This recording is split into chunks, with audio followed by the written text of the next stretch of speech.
Hello, this is Dr. Armand bringing you another lecture in General Chemistry 2. Today we'll be looking at phase changes and the energy involved in phase changes. So for example, if we want to heat ice from negative 20 degrees Celsius to 50 degrees Celsius, how much energy is involved, and also the different types of phase changes involved in a heating and cooling curve. So sit back, relax, and enjoy the show.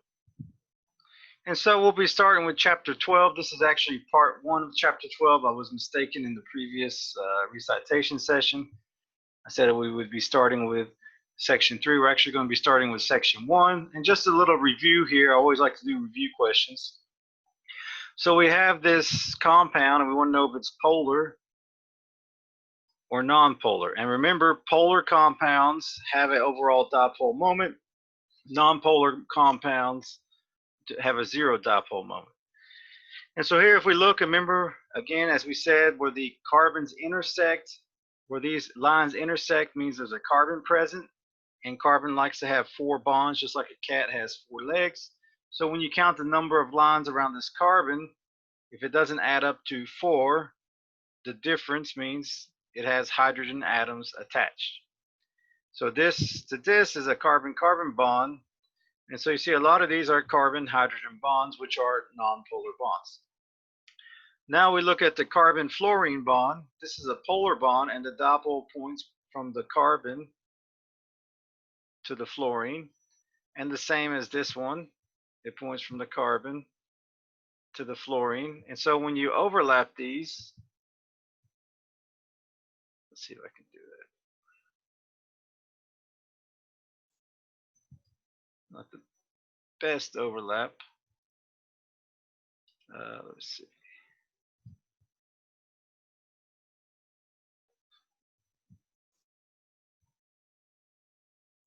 If I look sideways, you see they don't overlap, and so there's going to be a net negative in this direction and a net positive in this direction. And so this tells you that it's a non-polar, excuse me, that's wrong. It tells you it is a polar compound because it has an overall dipole moment point in the general direction of this, and so it is a polar compound.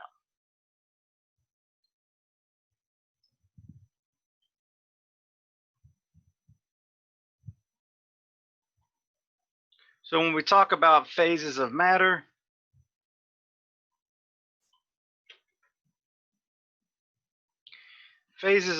we're talking about going from a solid to a liquid to a gas, or a gas to a liquid, or a solid directly to a gas. So we have solid, liquid, and gas. And so when we're going from a solid to a liquid, or a liquid to a gas, or even you can go from a solid to a gas, these are all referred to as phase change because we're changing the physical state of the substance.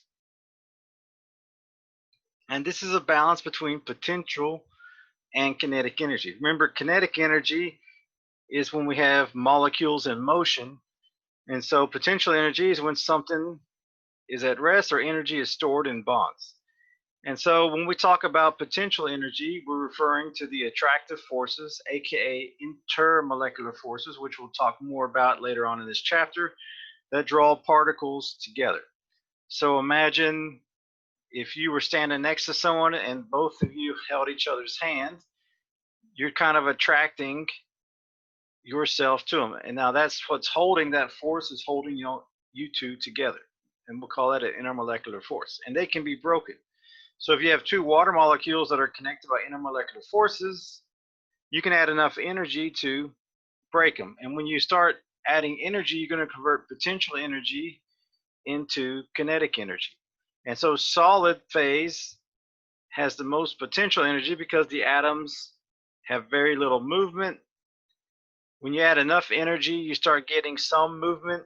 So liquid has less potential energy than the solid, and gas has hardly any potential energy, and it has mostly kinetic energy. So the gaseous state has more kinetic energy because, as you imagine from Gen Chem 1, we assume that gases behave ideally, and that means there's no attractive or repulsive forces between them. So that means it's mostly just, well, in that case, it would be all kinetic energy. So as we go from solid to liquid to gas, we're increasing the kinetic energy, decreasing the potential energy.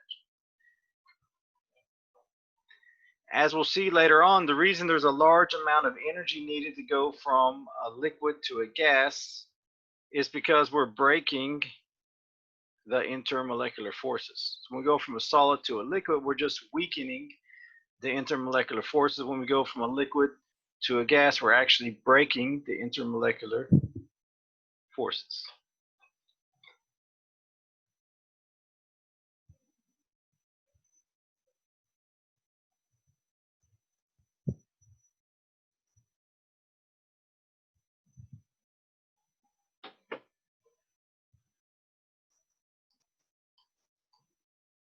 And so when we talk about intermolecular forces, these are non-bonding forces between molecules, so they hold molecules together.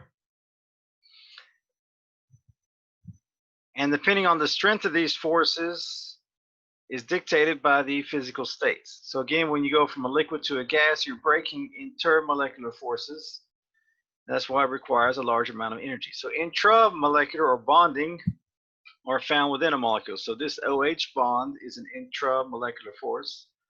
This HCl bond is an intramolecular force.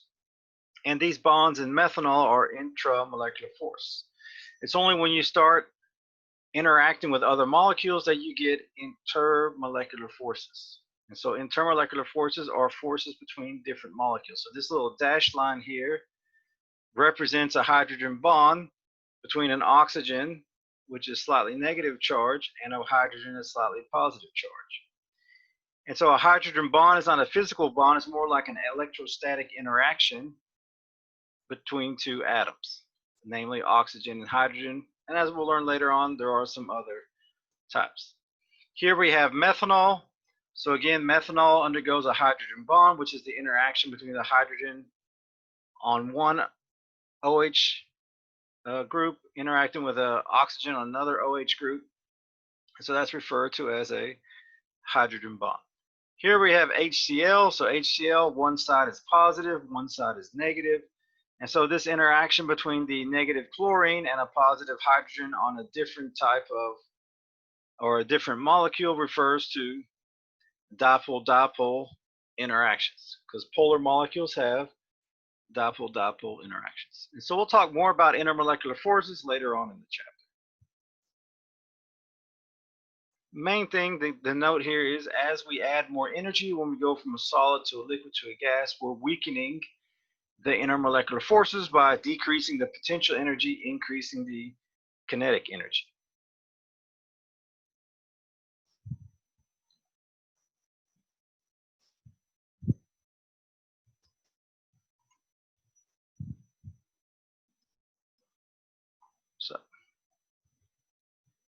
So if we look at the kinetic molecular view of these three states. In a gaseous state, the kinetic energy is fairly large, the potential energy is a lot less. And that's because in a gaseous state, there's very little attractive forces in the gas molecules. And so since there's very little attractive forces in gases, as we learned about in the previous semester, gas molecules are very far apart. And that's why gases have no fixed shape or volume. They fill the shape and volume of their container.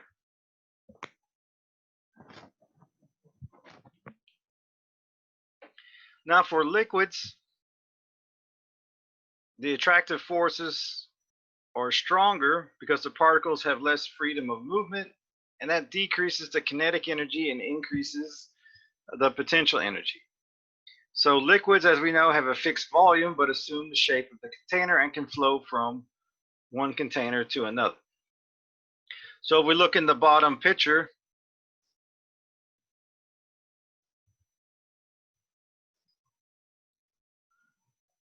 we see here when we have water vapor, There's no intermolecular interactions. The molecules just move in random straight line fashion. When we go to liquid, we start seeing the intermolecular interaction occurring, aka the hydrogen bond. So we have increased the potential energy and decreased the kinetic energy. And then when we go to solids, these intermolecular interactions are the dominant feature in solids. So there you have very little kinetic energy and a very high potential energy because the particles are fixed. There's energy stored in the intermolecular interactions, and that's why solids have fixed shape and volume. So all we're doing as we go from ice to liquid to steam is we're increasing kinetic energy. And when you go backwards, you're increasing potential energy.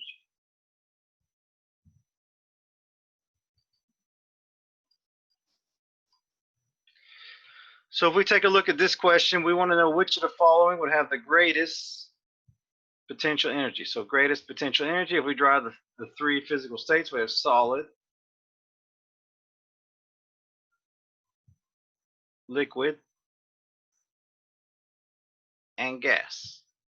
And so the greatest potential energy would be the one in the solid state. So we look here, is A in a solid state? No. Is B in a solid state? No. Is C in a solid state? Yes. Is D in the solid state? No. Is E in the solid state? No. Now, if there were none in the solid state, then we would look at the liquid state, which would be the next one with the greatest potential energy.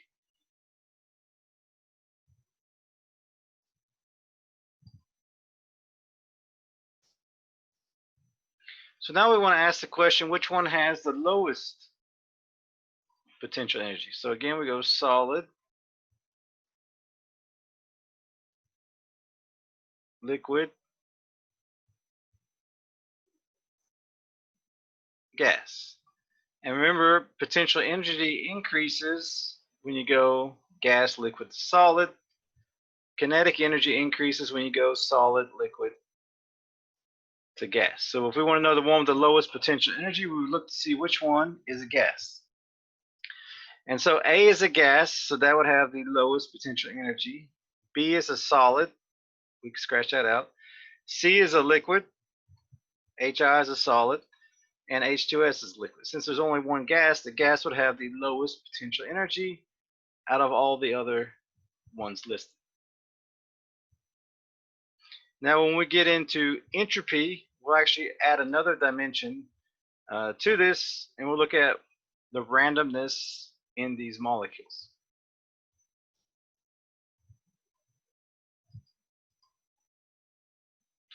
So as I said before, we have solid, liquid, and gas. And if we go, these are the different phase changes that we can undergo. So from a solid, we can melt and we form a liquid. If we add more energy, we can form a gas. Now, if we want to go directly from a solid to a gas, it's referred to as sublimation. All of these are endothermic, which means it's a positive delta H. So you have to add energy to do the top phase changes. Now, if we go from a gas to a liquid, it's referred to as condensation. We go from a liquid to a solid, we freeze something. When we go from a gas to a solid, it's called deposition. Now, these are exothermic, meaning delta H is negative. So you have to remove heat to condense a gas into a liquid. You have to remove heat to go from a liquid to a solid. Likewise, to go from a liquid to a gas, you have to add heat.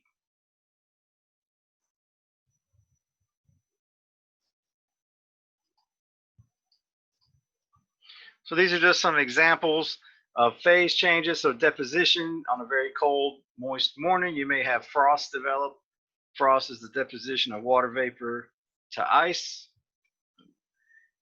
Vaporization, is when you add enough heat to a liquid, it turns it into a gas, such as water uh, evaporating on a very hot day.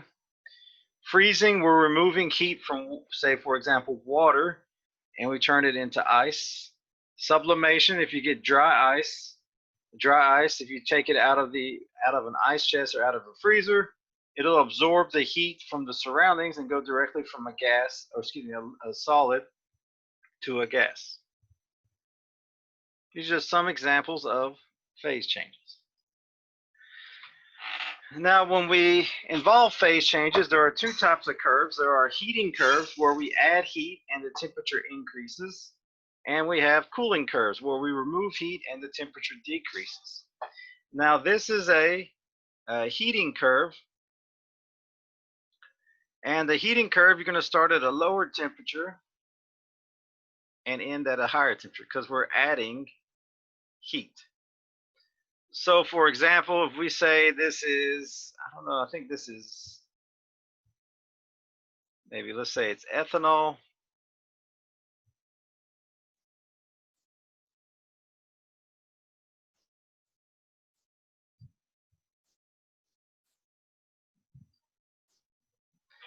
And so ethanol has a melting point of negative 114 degrees Celsius, has a boiling point of 78 degrees Celsius. So this is the boiling point. This is the melting point.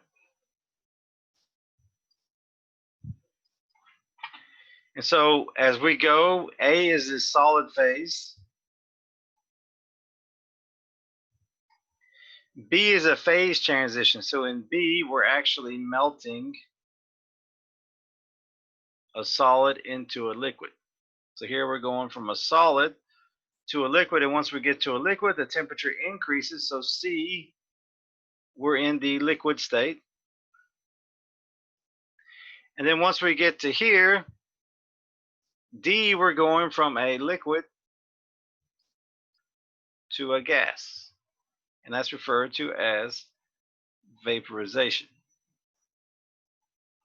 And then once we vaporize all the liquid, then we're in a vapor state in E. So E is a gaseous state. So what you have to recognize here is when we're looking at a heating curve, the slants represent a particular phase of the substance. A plateau represents a phase change.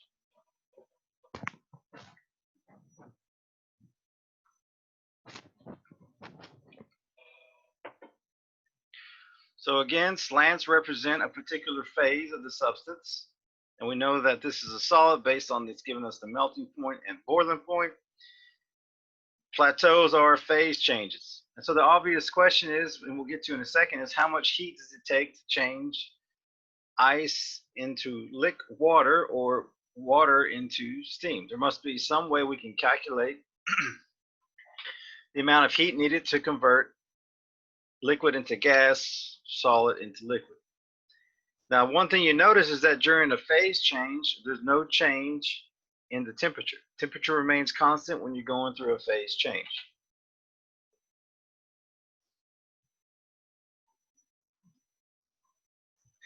This is what a cooling curve looks like. It's the opposite. So take a heating curve and flip it. So for a cooling curve, we start at a high temperature, we go to a low temperature. And again, we have slants and we have plateaus. The slant represents a particular phase. The plateau represents a phase change. And notice here, for a phase change, there's a certain amount of delta H, or enthalpy needed to remove heat to go from a gas to a liquid. Likewise, there's a certain amount of heat needed to convert liquid to solid. And we're going to talk about these delta H's in just a second. Excuse me. So again, slants have a change in temperature. One phase occurs. On the plateaus, there's no change in temperature, and two phases occur. We go from one phase to another.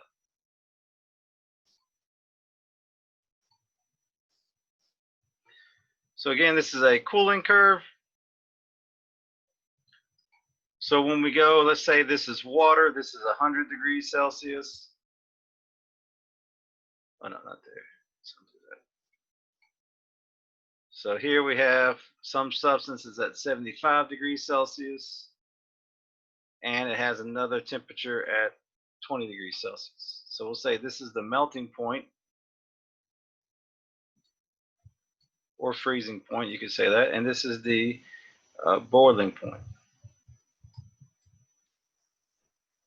So when we go from A to B,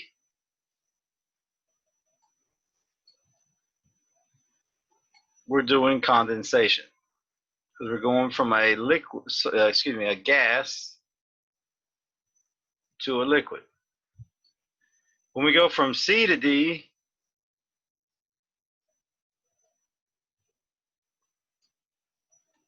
we're freezing because we're going from a liquid to a solid. Now the freezing point is equal to the melting point of a substance. So for example, 0 degrees Celsius is the melting point of ice, or 0 degrees Celsius is the freezing point of water. It's the same temperature, it's just depending on what physical state you're using.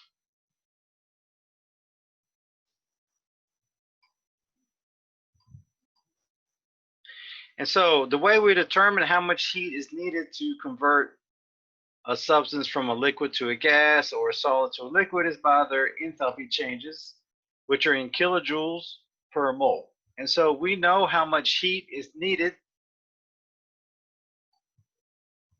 to take a solid and convert it into a liquid. And this is referred to as delta H of fusion. Now, we also know for a particular substance how much heat is needed to convert a liquid into a gas. This is referred to as delta H of vaporization. So these two values you will find in a book. You'll find the delta H of vaporization and the delta H of fusion for a substance. Now to find the delta H of sublimation, you simply just add together the delta H of vaporization and the delta H of fusion. To find the delta H of condensation, it's just a negative of the delta H of vaporization. So to go between vaporization and condensation, you just take the negative of the value. To go between freezing and fusion is just the negative of the value. So you won't be given delta H of freezing and delta H of condensation. You'll have to know to change the sign of delta H of vaporization and delta H of fusion. And this is just showing you the difference between the two. So for something like argon has a very low heat of vaporization and heat of fusion. And this is because argon, as we'll learn later, has very weak intermolecular forces. Just like methane, methane has a very low heat of vaporization and heat of fusion because it's actually a non-polar substance. So they have very weak intermolecular forces. And we'll talk more about this later on in the chapter. So argon is nonpolar. Now diethyl ether, you see now it's a polar molecule. And since it's polar, we have a higher heat of vaporization because polar molecules have stronger intermolecular forces than nonpolar molecules, so it takes more energy to break it. And you notice that the delta H of fusion is a little bit larger. Now with benzene, benzene is a nonpolar compound,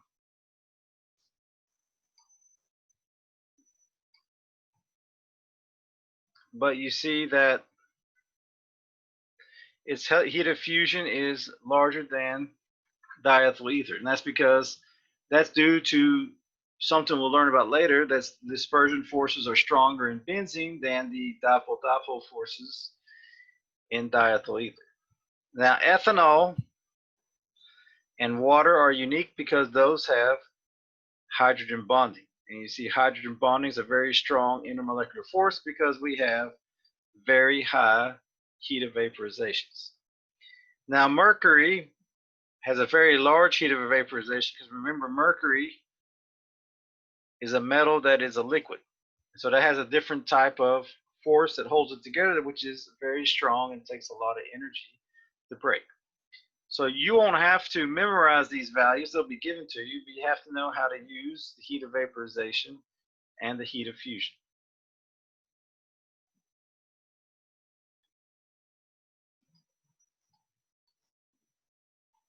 So now if we want to quantize the phase changes,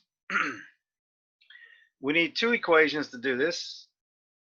When we're within a phase, so we're only in one phase, we need to use Q equals mc delta T. So M equals mass, C is the specific heat,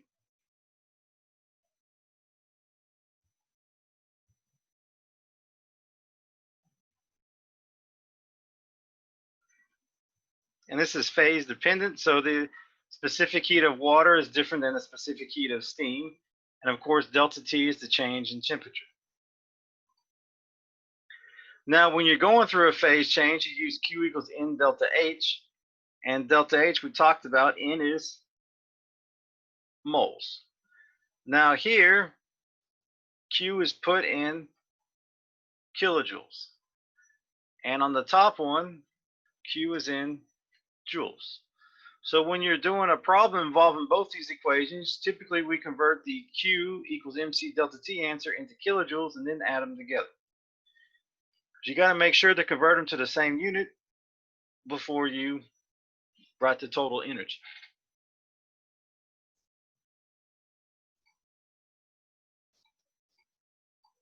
So again, if we draw them on a chart here at point A, we would use Q equals mc delta T.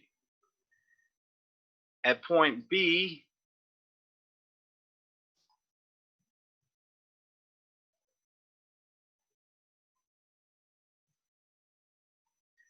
we would use Q equals N times delta H. At point C, since it's a slant, Q equals mc delta T. And E as well, since it's on a slant, we use Q equals mc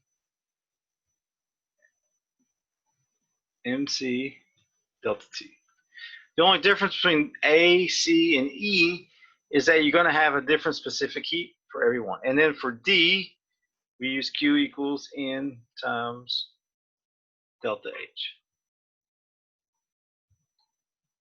This is the only two equations you need for solving the amount of energy needed for a particular phase transition.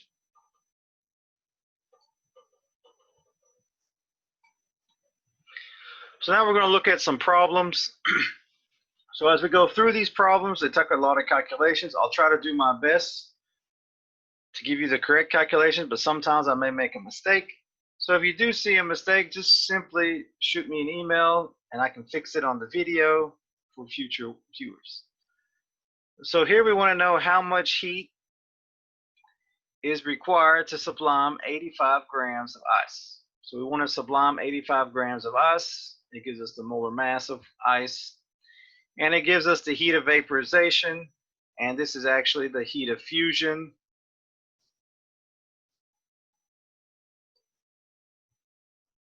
of water, or H2O. So this is the heat of vaporization of H2O, and this is the heat of fusion of H2O.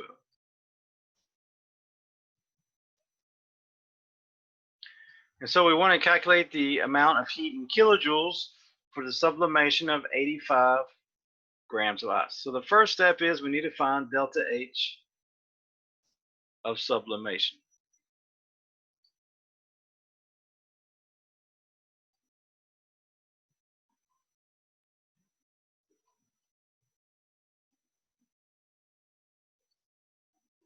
And to find the delta H of sublimation, we simply just add the two delta H's together.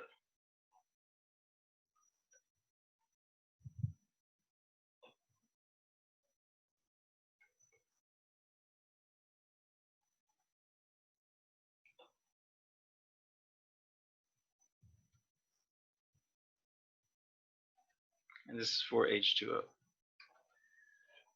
Now that we have the delta H is sublimation, we need to find the moles.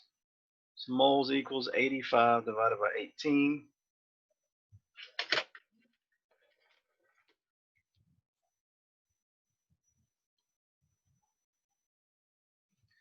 4.72. So now to find Q, 46.32 times 4.72.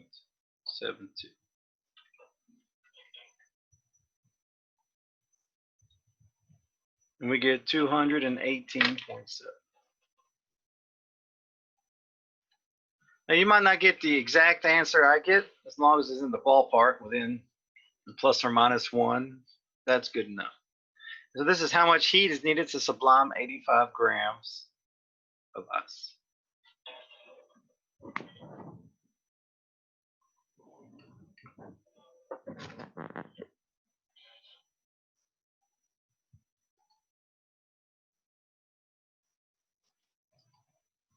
Now we want to know, in this problem, calculate the heat absorbed when 36.7 grams of H2O is heated from 65 to 105 degrees Celsius.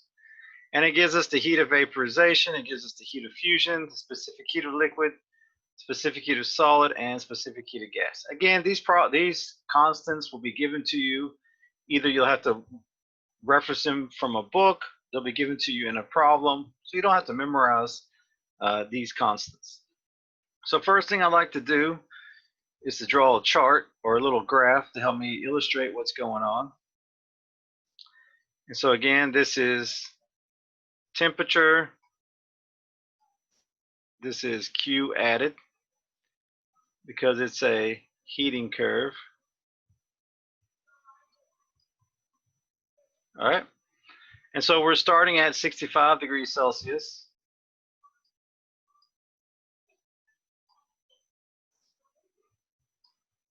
And as we add heat, the temperature increases.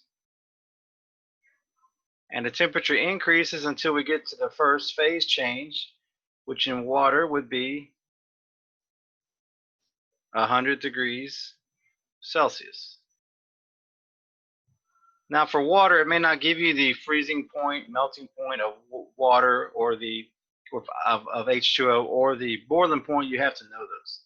And so at 100 degrees Celsius, we go through a phase change. We convert all the liquid into gas, and then we continue until our final temperature of 105.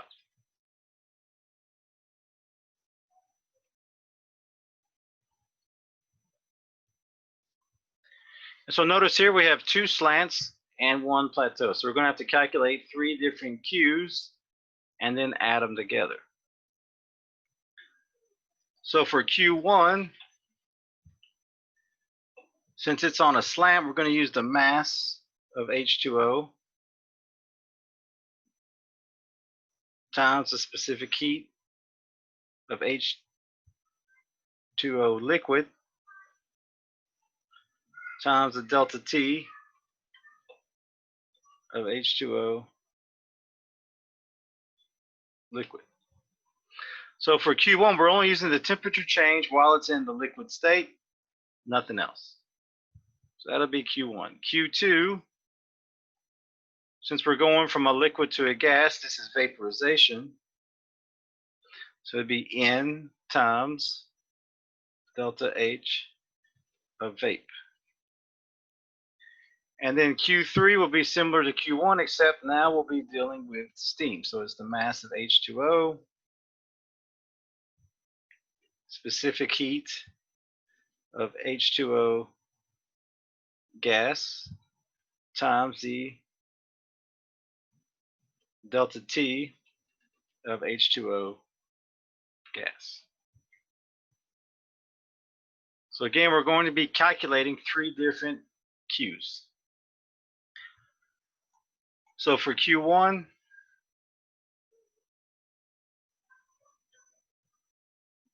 $85 times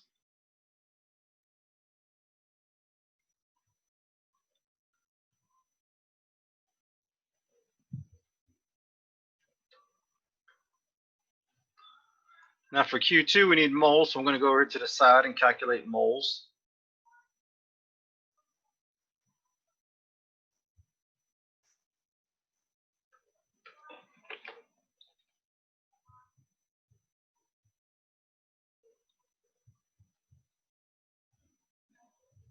You know, 3 or 4 significant figures is good.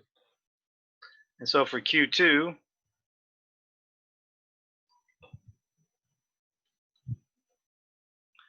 we're going to use delta H of vape.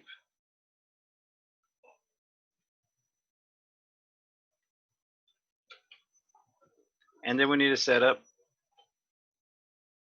Q3. Now for Q3, we're going to use the specific heat of gaseous water and the temperature change of while it's in the gas phase. Now we can plug and chug.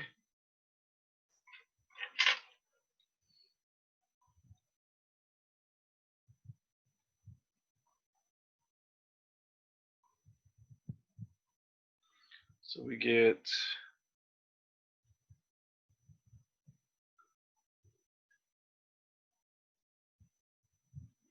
Q1 is 12,525 joules.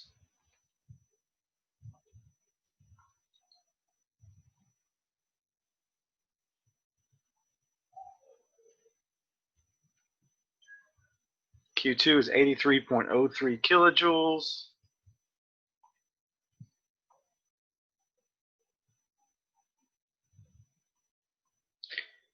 And Q3 is 782 joules.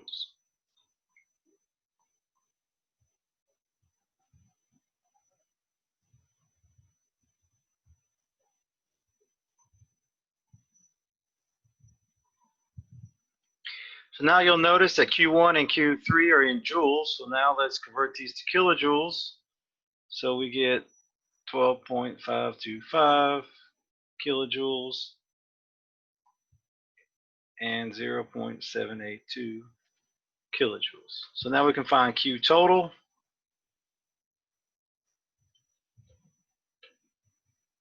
$12.525 plus 83.03 plus 0.782.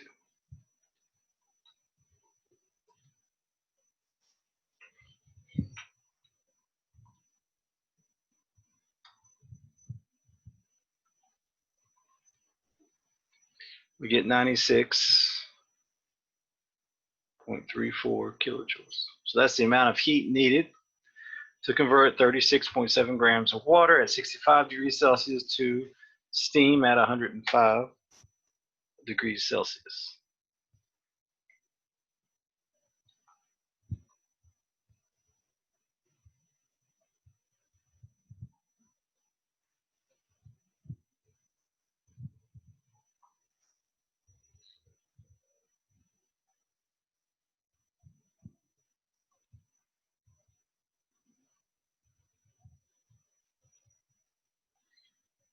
All right.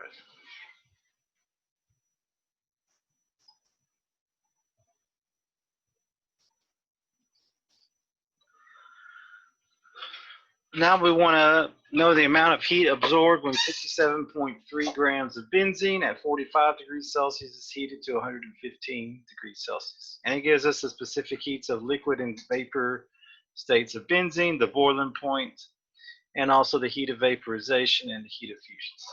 So again, I want to start off by drawing a chart. So we have, since it's a heating curve, it's Q added.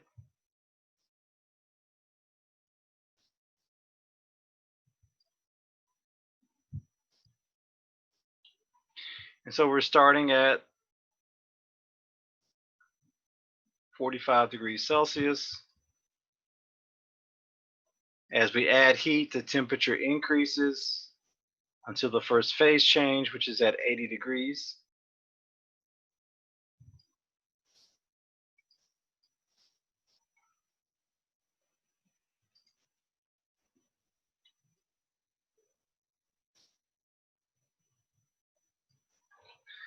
And then we convert from a liquid to a gas. Once all that's converted, then we're in the vapor phase and we go to our final temperature of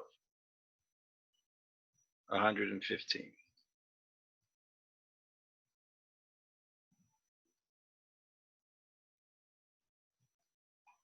So you notice we're going to have three Qs, Q1, Q2, and Q3. Now the three Qs,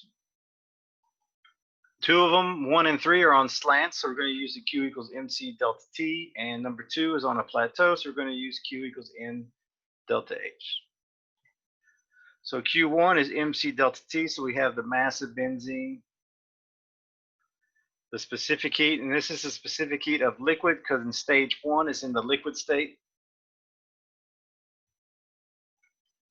And then it's the delta T of the liquid state, so it's going to be 80.1 minus 45. That's Q1. For Q2, we're going to need moles, so I'm going to do that over here to the side. So moles equals 57.3 divided by 84.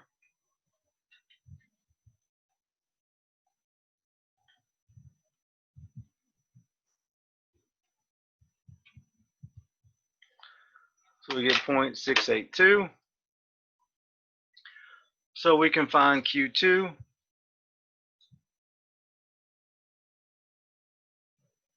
So we got to use the heat of vaporization because we're going from a liquid to a gas.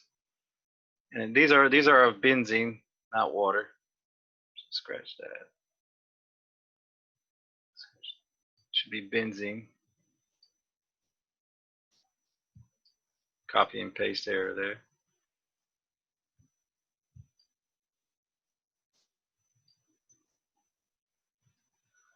Alright.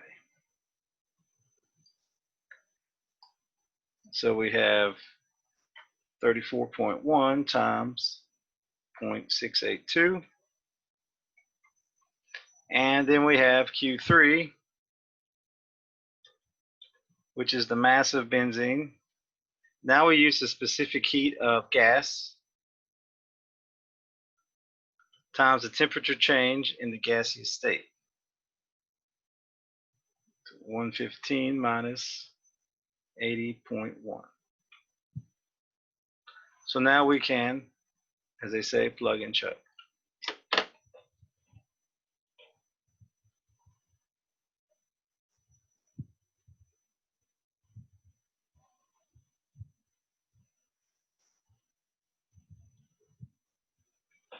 So we get 3,000.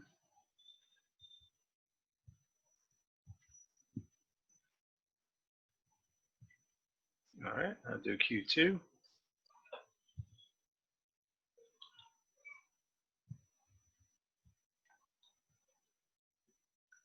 $23.26.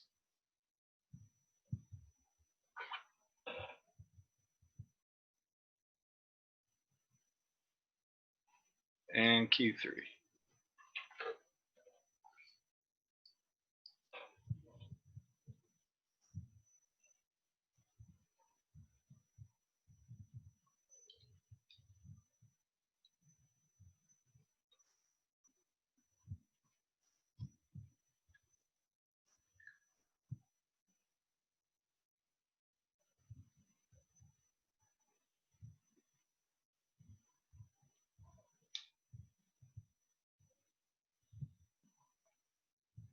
Just checking my work.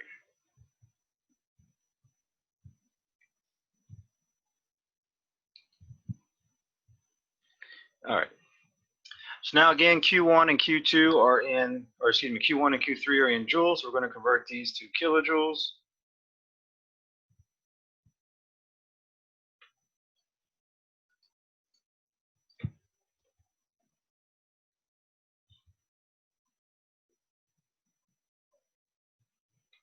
And now we can get Q total.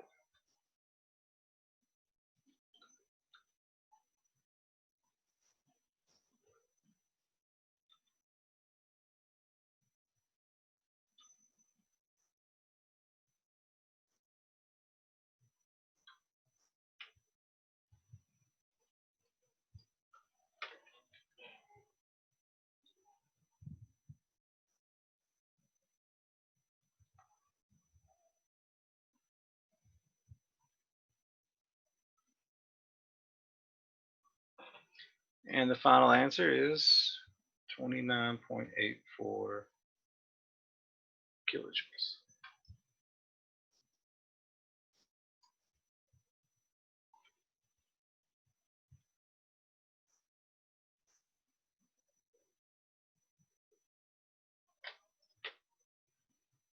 We've got one more example to conclude this lecture.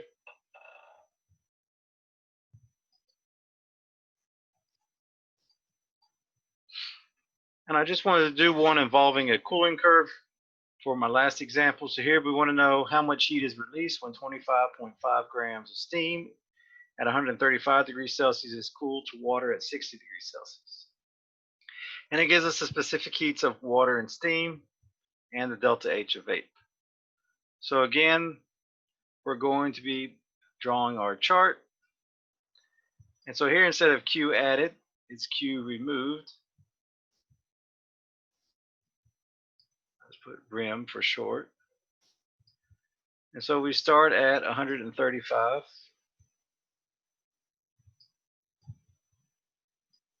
As we lower the temperature, as we remove heat, the temperature lowers until the first phase change, which is at 100 degrees Celsius.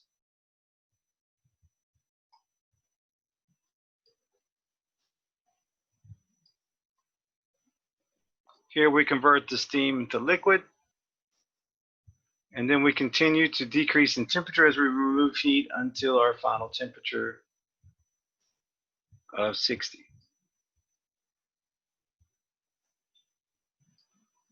So here we have 3 different Qs. Q1 and 3 are on slants, and Q2 is on a plateau. So again, I need to find moles. Go ahead and do that.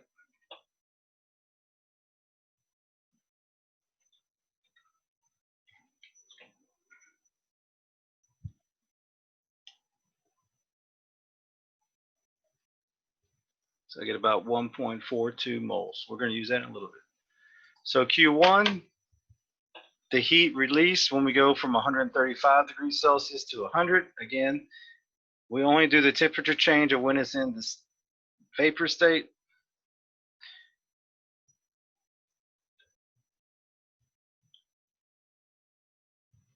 Notice here it's 100 minus 135. It's always final minus initial. Q2.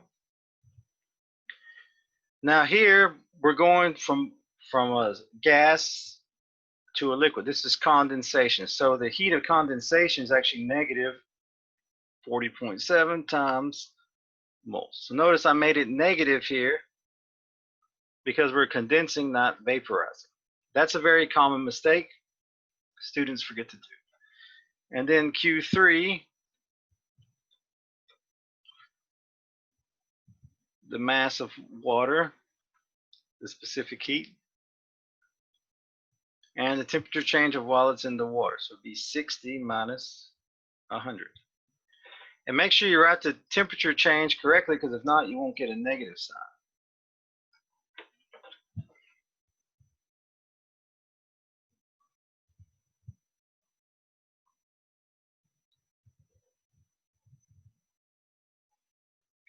So I get negative 1642.2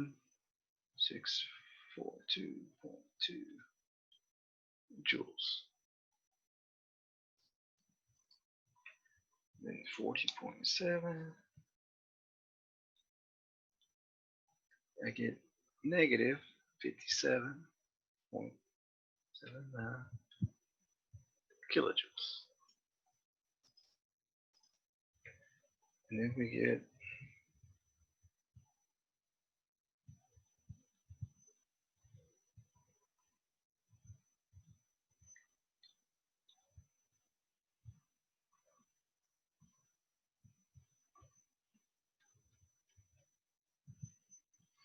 now I'm just going to double check my work.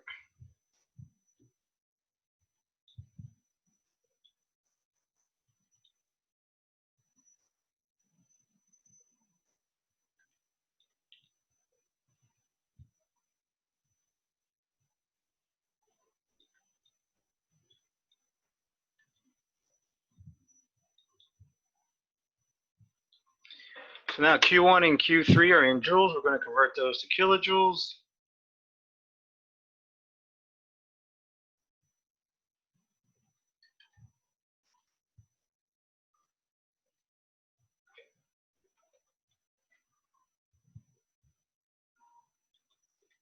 And now we can find Q total.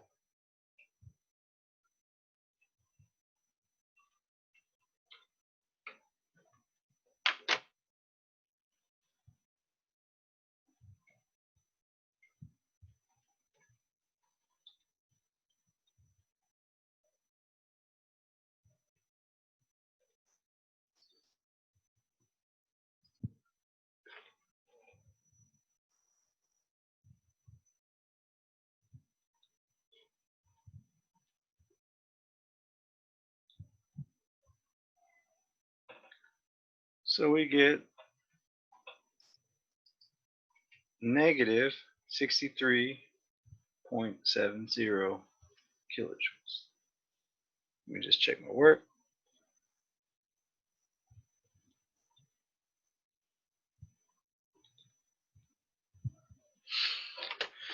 And so again, the sign is important. So anytime you do energy calculations, anything involving signs, if you have the wrong sign, it's going to count it wrong. So don't do all that work and forget your negative sign and you get the wrong answer.